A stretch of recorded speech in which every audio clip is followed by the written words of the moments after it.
So thank you to the many people that have emailed me since the referendum with your thoughts and ideas about Brexit. I've passed on all those comments to the relevant officers that we've charged with trying to influence the Brexit process. So thank you again. So now the Prime Minister has said Article 50 will be triggered by March, within 6 months. And so it's more vital than ever that voices here in the city are heard.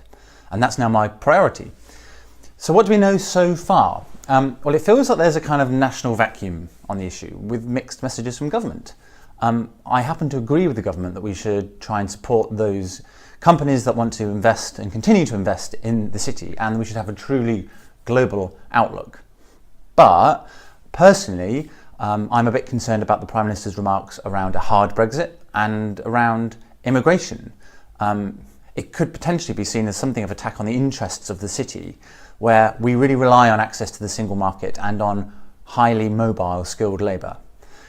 This is a complicated issue with lots of different perspectives across different sectors in the city. But it looks and feels like the emerging feeling is we should aim for the best, but prepare for the worst. The thing is, we know what's at stake. The cost of negotiating new free trade agreements could well be very high. Some analysts are forecasting economic shocks. A recent survey said business confidence is the lowest in 4 years, so the stakes are high. Particularly taking one issue, financial passporting, there's no clarity on the future of that. I think it's something like 5,500 businesses use something like 300,000 financial passports, and many jobs rely on that. Now look, there are of course some benefits, and some will say the sovereignty is worth paying this price, and others will say that actually opening up to free trade around the world will have huge benefits for us. This could all be true.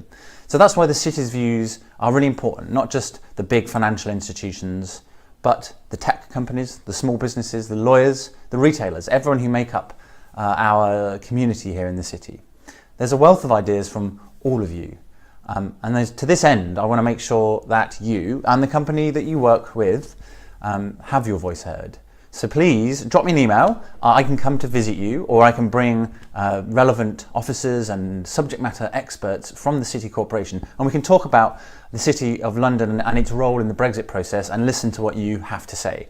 So please drop me an email, get in touch. You can even leave a message at the bottom of this video on YouTube. Thanks very much.